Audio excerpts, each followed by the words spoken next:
Niteka n'umunezero ntangere vyo gusubira kubana namwe banywanyi bacu mubana natwe mu makuru ibiganiro vya misi yose dushikiriza kuri no bonesha kure yacu kandi yanyu Umuhuza TV.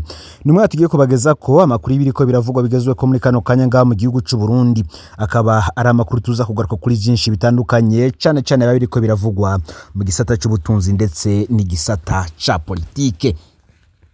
Mu minsi iheze hari inkuru nabagajeje ko ivuga ku bihe bibi vyoba birimwo umutunzi rurangiranwa ngaha mu gihugu c'u Burundi Adrien Gacika batazira ziranotse. Hari umugwizatunga kuri ubu amaze amezi menshi avundiye mu ibohero rikuru rya Mpimba. Uho mugwizatunga yarakoreye byinshi umugambwe uri ku butegetsi CNDD-FDD gushika naho yawubereye umushinga amateka. Benshi bazi ko muri iyi minsi kwagiriza umwe mu bakomeye canke se bimwe mu bihangange ko yagambaniye igihugu canke bashaka kumupapura ivyiwe hakoreshwa ko akorana n'u Rwanda, akorana n'abagwanyi ba M23 ndetse n'ibindi byinshi bitandukanye cane cyane ko bakabishira ku ruhande ngo batavuga rumwe n'ubutegetsi bwa CNDD-FDD. Hari umugwizatunga azwi cyane uwo bakaba bamwita Aloys Ntakarutimana. Uyu Aloys Ntakarutimana batazira wa Kenya swari wese mu ntwaro ya CNDD-FDD. Uyu no mugwizatunga yamye atonye kuri intwaro kugeza naho yibera umushinga amateka, yageze ku rugero rwaho n'ipereza rimukotera amazu, yagize amasoko akomeye no mu gisirikare vy'ukuri s'umuntu warusanzwe muri iyi ntwaro. Amakuru adushikira rero nuko yoba yamaze kunyagwa amafaranga atari make, akaba ari amafaranga yababa imiliyaridi 30 nkuko tuza kubigaruka ko murano makuru ku buryo burambuye. Mbere akaba ari amafaranga yakuwe ku makonte ye mu mabanki atandukanye cyane cyane atabigizemwo uruhara, bikavuga ko vyakozwe ku gikenye c'igihangange. Bamwe bati ibiriko birashikira wa Kenya bikuye kubera icigwa batari bake muri intwaro. Burya wa Kenya ahamagara Ndayishimiye ngo sogo, Ndayishimiye nawe agahamagara wa Kenya ngo mwuzuku. Mucararo mwumva urugero rw'ubucuti bariko, ariko wumvise ibintu biriko baramushira ko wokumirwa. Ubu baramushira ko ngarafise passport y'u Rwanda, ngaragendera mu Rwanda, ngo yakoranye na Makenga wa M23 n'ibindi byinshi bitandukanye gushika naho yanyazwe ayo mamiliyaridi mejeje kubabwira. Wa Kenya n'umuntu atana kimwe yo kuba ukagukora dasavye urusha abategetsi bo hejuru mu gihugu, ngo vy'ukuri nta na kimwe yo kubahuka. Amatungo yiwe ari karafatwa bagezaho bashaka kumunyagwa utwiwe. Bikaboneka ko hariho umugwi w'abarundi badashobora kugirira icizere naho ngo umuntu yoba abagereye gute. Bamwe bati ni murabo ko bagize muganga Christophe Sahabo, raba uko bajeje kwica umushikiranganje Gabi Bugaga, none raba ivyo bariko bakorera Aloys Ntakarutimana ngo ntaco atari yarabakoreye. Ngibi bintu bizogeza habi igihugu nkuko bamwe mu bahinga mu vya politike babisigura. Muti rero dosiye y'uyu mugwizatunga wa Kenya iteye ite? Umugwizatunga wa Kenya mu bihe bibi amafaranga atari make aruka gukugwa ku makonte yiwe ku nguvu. Bamwe bati mbega leta yo bifise umugambi wo kunyaga amatungo yo mugwizatunga canke no mugambi wo kumukenesha. Ese vyagenze gute ngo leta ifata ingingo yo kwihagira amwe mu mafaranga y'uwo mugwizatunga? Amafaranga y'amarundi arenga gato imiliyaridi 33 niyo aheruka gukugwa kuri konti ya wa Kenya mu buryo bunyuranye n'amategeko canke ku nguvu. Ivyo abatari bake bafatira ko mu kuvuga ko ari umugambi wo kunyaga canke gukenesha uyu mugwizatunga. Tubanze tubibutse ko uyu mugwizatunga Aloys Ntakarutimana batazira wa Kenya apfungiwe mu ibohero rikuru rya Mpimba i Bujumbura. Ni nyuma yo guhagarikwa n'iperereza hari kwigenekerezo ya 24 Ntwarante uyu mwaka w'2026. Uyu yahoze ari umushinga amateka, akaba ari nawe yahora arongoye FEBABU, Federation de Basketball du Burundi. Muncamake uyu mugwizatunga yahagaritswe inyuma yaho bimenyekaniye ko yashize imitahe canke se mu bashize imitahe muri societe yitwa Synergy Ventures iri mu izinga rya Maurice, ari nayo yahavuye igura ihinguriro ry'inzoga riri mu gihugu kibanyi ca Kongo mu karere ka Bukavu karahasanzwe hagendurwa n'umuhari M23 wanganye na leta y'ico gihugu. Aha twomenyesha ko uwo mugwizatunga nk'umudandaza yari ifedikanije n'abandi badandaza nkawe bagura igihinguriro mu ntumbero y'urudandazwa. Ivyo rero vyo bitaraguye neza leta ya CNDD-FDD isanzwe ihanganye n'uwo muhari wa M23 mu kuvuga ko iriko irafasha gutabara umubanyi. nivyo rero vyatumye uyu mugwizatunga ahagarikwa acarapfungwa. Amakuru adushikira akavuga ko inyuma yo guhagarikwa Aloys Ntakarutimana batazira wa Kenya yaciye yagirizwa ivyaha bikomakomeye bigizwe no guhungabanya umutekano w'igihugu, guhemuka harimwo gutanga imfashanyo canke se guterera intagongwa canke imihari y'iterabwoba nk'uko muri dosiye yiwe bigaragara. Bamwe bati ntawuzi kizohava kirekuza uyu mugwizatunga yahora yegereye cyane leta ya CNDD-FDD, ariko ikiriko gitangaza abantu batari bake nuko niyo leta isa niyatanguye umugambi wo kumunyaga. Muti gute rero? Uwo mugwizatunga ubundi asanzwe afise ishirahamwe ryitwa Sovagrosu risanzwe rikorana n'ishirahamwe ry'ibinyobwa Brarudi mu gutangayo bimwe mu bikoresho bikenerwa. Wa Kenya amaze gupfungwa, leta yaciye imwagiriza ko hari amakori ryashirahamwe Sovagro ritarishe muri Robert. Iryo shirahamwe rikaba rifise konte mu banki CRDB. Bidatevye rero haciye hasohoka itegeko ryo kuja muri CRDB kuri ya konte yakugwa y'amafaranga arenga gato imiliyaridi 33. Akaba ari imiliyaridi 33 imiliyoni amajana 491 n'ibihumbi amajana 226 ndetse n'amafaranga amajana 260 vy'amafaranga y'amarundi. Ibi tubishize mu mafaranga y'amadolari y'abanyamerika na amafaranga ashika imiliyoni 11 mu madolari y'abanyamerika.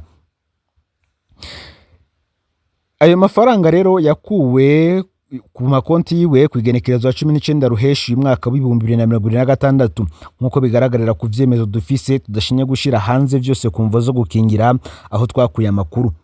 Ariko rero iryo shiramwe bakavuga ko ryoba riheranye Sovagro, kandi iryo bavuga ko ryoba riheranye nta mutahe, nta n'izina ryiwe ririmwe mu banyamitahe. Gushika aha biragoye ngo kumenya impamvu abo bategetsi ba CNDD-FDD bihaye urusha rwo gukura ayo mafaranga kuri konti ya wa Kenya bakoresheje izo nguvu zose.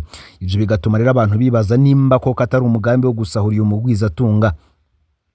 Uno munsi biragoye gutahura ukuntu umugwizatunga wa Kenya yari gupfungwa yagirizwa kuba yashize imitahe yiwe hanze y'igihugu, akagirizwa kuba yashatse guterera imigwi iterabwoba mu gihe umudandaza atagira imbibe zaharangurira canke akorera imigambi yiwe.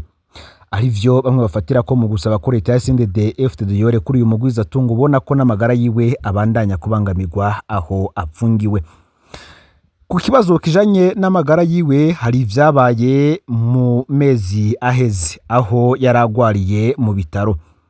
Bamwe bati impembo ya CNDD-FDD ntivyoroshe kuko ivyashikiye uyu mugwizatunga Aloys Ntakarutimana batazira wa Kenya vyo kwigisha benshi. Mu kwezi kwa ruheshi hari kugenekerezo ya gatatu uyu mwaka w'2026 mu bitaro vya gisirikare Hopital Militari Kamenge, Aloys Ntakarutimana yari amaze iminsi agwariye muri ivyo bitaro aho yararyamye yafashwe yaboneka afise ibimufasha guhema. Arafise ikibazo gikomeye cyane cha hypertension iguma hejuru cyane, akaba afise n'indi ngwara abaganga bo mu Burundi bemeza ko badashobora kuvura, yategerezwa kuvurirwa mu gihugu cy'u Bufaransa. Kuri uwo munsi rero igenekerezo ya gatatu ruheshi umwaka w'2026 niho babona icegera c'umuyobozi w'ibohero rikuru rya Mpimba be na komiseri n'igipolisi bazananye n'igico c'abapolisi bashikagwariye, bategeka ko ibimufasha guhema vyose babimukuramwo bagira abace bamusubiza ubutarariye mu Mpimba. Abaganga vyarabateye ubwoba, maze umuganga cabanza gukora ibipimo vyose arabereka uko bamukwengaho ameze. Mene majambo yagize ati murabona uyu muntu mujanye ukameze, ikizoba ntimuze mubidushireko. Ni gutyo rero mugwizatunga Aloys Ntakarutimana batazira uwa Kenya yasubiye mu ibohero rya Mpimba, agenda biboneka kagwaye cyane. Abamutwaye bakazana ivyitwazo ngo uwa Kenya ashaka gutoroka. Bamwe bati hari ibanga ritazwi abatwara batinya ko wa Kenya ashira habona. Uwa Kenya yahagaritswe canke Aloys Ntakarutimana nkuko turiko turamuvuga yahagaritswe ku igenekerezo ya 24 Ntwarante uyu mwaka w'2026. Haraciye iminsi ibiri avuye ku mugabane wa Buraya. Ku genekerezo ya gatatu ndamukiza uyu mwaka wa Kenya yinjijwe ibohero rikuru rya Mpimba atabanje gucishwa muri parke. Mu Mpimba bisa nuko cazira kumugendera kuko umuntu wese agiye kumuraba avuye yo telefone yiwe icisakwa kandi aratumwa ko mwiperereza kubazwa ivyo bavuganye. Ni mu gihe n'amakuru adushikira avuga ko telefone y'umukozi amugemurira ya Amerika irasakwa ibicamwo. Dosiye y'awa Kenya yarakuwe muri sentare nkuru TGI ijanwa muri chambre judiciaire ya sentare Nahinyuzwa, kuko nkuko nabigarutse ko uyu wa Kenya yarigeze ku mushinga amateka wa leta CNDD-FDD kuva mu kiringo cyo kuva mu mwaka w'ibihumbi 2015 gushika mu mwaka w'ibihumbi 2020. Ubu nta rubanza rwiwe ruhera murantunge, ubu nta mabanga namwe afise yosigura ko urubanza rwiwe ruhera muri sentare Nahinyuzwa. Igituma nyamukuru nuko abatwara igihugu badashaka ko dosiye y'awa Kenya imenywa n'abantu benshi, bikaboneka ko hari ibanga rikomeye cyane ririko riranyegezwa abarundi ryinyegeje muri iri pfungwa ry'awa Kenya. Ngo hari ikintu wa Kenya azi kizira kavuga. Kugeza ubu ikizwi nuko Aloys Ntakarutimana yafashwe bisabwe na Perezida wa Republika Iharanira Rusange ya Kongo Felix Antoine Tshisekedi, akavuga ko adatahura ingene umuntu wa Ndayishimiye yagiye gushira umutaho ukomeye mu ihinguriro ry'inzoga riri Bukavu mu gace kagenzurwa na M23. Ikindi kizwi kandi nuko atakintu wa Kenya yubahutse gukorera Bukavu adafise urushahawe n'abategetsi bo hejuru b'u Burundi. Muti none rero ni giki batinya kavuga. Bamwe bati bizote bimenyekane, ariko abantu babitsa amabanga nkayo ngo araho ubuzima bwabo buba bubangamiye. Nkuko natanguye mbivuga, biragoye rwose gutahura ko wa Kenya ari warakorerwa aya mabi yose, kuko uyu ni umuntu wegereye cyane umuryango w'umukuru w'igihugu. Abegereye imiryango ibiri bavuga ko abantu bagendanira ku rugero rudasanzwe, imanza z'imiryango bazimaranirana, umwe wasanga ari pahe canke marene w'umwana w'undi. Bari abantu bafatanye koko, kuko nkuko natanguye mbivuga, uyu Aloys Ntakarutimana suwari wese mu ntwaro ya CNDD-FDD, kuko ari umugwiza atunga yamye atonye kuri iyi ntwaro kugeza naho ahibera umushinga amateka, aho yageze ku rugero rwa iperereza rimukotera amazu, kuko yaratsindiye n'amasoko menshi akomeye mu gisirikare. Vy'ukuri susanzwe muri iyi ntwaro. Ibiriko biramubako rero benshi bakavuga ko ari ibintu bigoye gutahura ndetse bisize ubwenge. Benshi bakavuga ko igikomeye gihari ari uko wa Kenya mu minsi nawe mike iri imbere yogigwa nk'umushikiranganje Gabi Bugaga yishwa Kazimayongo, amatohoza ntakogwe kandi yari umutegetsi muri leta. Ivya dosiye yiwe rero ningene ivyo vyifashe turabandanya kubitohoza, amakuru azodushikira tuzoyabagezako. Umunyagihugu wo mu Burundi yaranyurujwe ku gataka ka Tanzania. Bamwe bati yo batwawe he aziriki. Uwo munyagihugu atabarizwa yitwa Mandela Isa w'imyaka 35, avuga ku mutumba Bugomba zone Ruzo komine Butihindi ntara ya Buhumuza. Mu vya politika asanzwe azwi nk'umunywanyi wa kera w'umugambwe CNL ku ruhande rw'umushinga amateka Gatogwasa. Mu kazi ka misi yose nahasanzwe yikorera twiwe arubatse, afise abana 4. Tuhanze tumenyeshe ko aho umunyagihugu yafatiwe muri Tanzania ahazwi cyane ku izina rya Bambo, neza na neza ku bunywero bwitwa Imani, hasanzwe hana urubibe n'igihugu c'u Burundi ku mutumba Gikomero. Na gasantre kegeranye cyane n'u Burundi gakunda guhurira ko kenshi abarundi n'abanyatanzania. Hirya y'ejo ku igenekerezo ya 11 kwezi k'umunani y'umwaka w'2026, Mandela Isa yaravuye mu rugi we ajabuka ku mutumba wa Bambo wa Tanzania. Bivugwa ko hari umuntu yaramuhamagaye ko bohahurira, agishika ho rero Bambo Isa ashikiye ku bunywero Imani nka kumwe arindiriye wa muntu bamwe bavugana ku telefone. Muri ako kanya igihe cy'isaha 2:30 z'agatondo haciye haza imodoka double cabine yera itagira ko imparati yarimwe abagabo 5 bavuga igiswahili bambaye civile, bamugwa ko aho yari yicaye ku ipikipiki baramukubagura bikomeye, bamwambika amapingo baca bamwuriza ku nguvu muri ya modoka agenda ariko aravirana amaraso.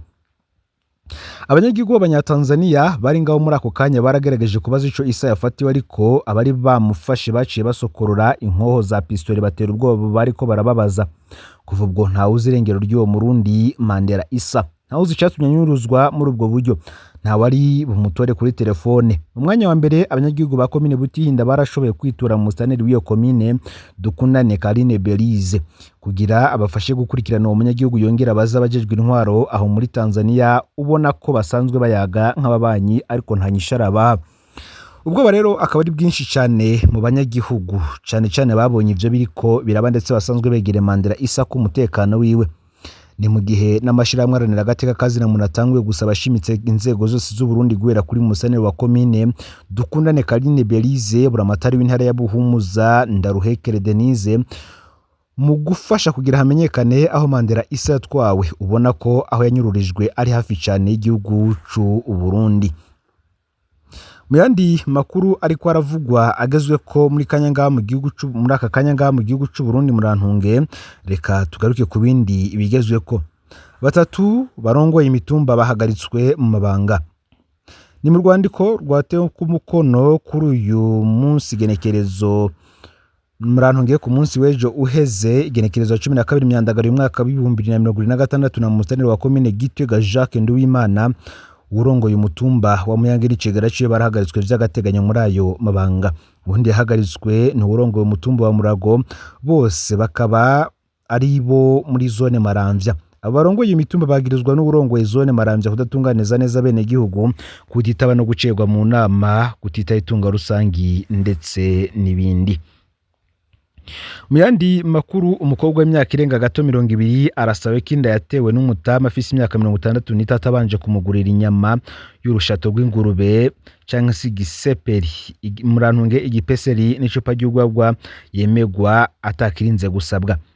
Uwo mukobwa yituye abajejwe intwaro ku mutumba umwe wo muri zone Nyaruca mu komine Maramvya intara ya Gitega hari ku munsi w'ejo uheze, aherekejwe n'umuvyeyi wiwe, aho yatakatakamba asaba intwaro ko bomufasha kuburanya uwo mutama yamuteye inda akayemera akazokwandikisha umwana niyavuka. Imbere y'abashinga ntahe n'abajejwe intwaro uwo mukobwa yiganye ko nyamutama asanzwe aba muri komine Matongo intara ya Butanyerera ngo bahuriye mu isoko babaraganira. Umutama atangura kumuresha amubwira ko ashaka umuntu bazobana, kaza aramucanira agacanwa kuko we yapfakaye. Munyuma ngo yahavuye amugurira inyama y'urushato rw'ingurube n'icupa ry'ugwagwa, ngaca yisanga yamwemereye ko bajyamana. Umuvyeyi wiwe yiganye ko yaherekeje uwo mukobwa wiwe kuraba uwo mutama kugira ngo aziyandikishe umwana. Uwo mutama ngo basanze afise urugo, eka mbere ngo afise n'abuzukuru, abakwe n'abakazana. Nyamutama agahakana ko ivyo bintu atavyazi. Abajejwe intwaro muri komine Matongo baciye bandikira urupapuro uwo mukobwa akazosubirayo niyamara kwibaruka kugira ngo baheze babatunganirize. Mu kibana ho mutama asanzwe aba muri komine Matongo bemeza ko mutama asanzwe afise ingeso yo kuza arabesha abakenyezi n'abigeme, akababwira ko yapfakaye akabahenda ko yipfuza uwo bazobana. Ngo rero n'abagurira ibitenge bamwiminye ivyo arondera agasubira inyuma kubibaka. Umwe mu baremesha kiyago kuri uwo mutumba agatera kama abana b'ibigeme kwigumya no kwihangana mu gihe bataba bararonka abo bubakana. Yamara rero aratera kama abantu bakuze baza barahenda bakiri bato babemerera ibinabiriya kugira ngo babashurashuze. Agasaba ko hokorwa amatohoza yimbitse kugira ngo barabe mu kibana baba barahenzwe bose n'uyo mutama kugira ngo batunganirizwe. Dusoreze kuri iyi nkuru ivuga ko Ingozi batatu baraye bapfuye bivuye ku isanganya ryo mwibarabara. Iryo sanganya ryabereye ku ibarabara rikuru nimero 6 ku mutumba wa Busoro zone Buhiga komine Ngozi. Abagabo batatu bahekanye ku ikinga bashungurutse banyaruka bashikiriye wari kararengana apakiye amabati, bagerageza kumurengana baca bahurirana n'imodoka yava mu Kayanza ikibagongera rimwe, babiri baca baracikana ubwo nyene. Ubundi nawe yajanywe ku bitaro bikuru vya Ngozi yaciye acikana abaganga bariko baramuvura. Abajejwe intwaro n'umutekano bakaba baciye bafasha gushikana ibizigi Busiga aho abo babisi basanzwe bari baba. Ngaho amakuru yaragezwe ko muri kano kanya ufyonde subscribe canke sabone butarafyonda kugira ngo tujikanwa nadushikiriza usangize kandi ano makuru bagenza abo bari bose kugira ngo nabo baje barashikirwa nayo biriko biravugwa bigezwe ko ngaha mu gihugu c'u Burundi yoba muri politique hagati y'akazi na muntu, imigenderanire n'andi makungu ndetse n'ibindi byinshi biriko biravugwa bigezwe ko. Numpuza TV imari bezagira amakuru n'ibiganiro vyacu vyo birabandanya.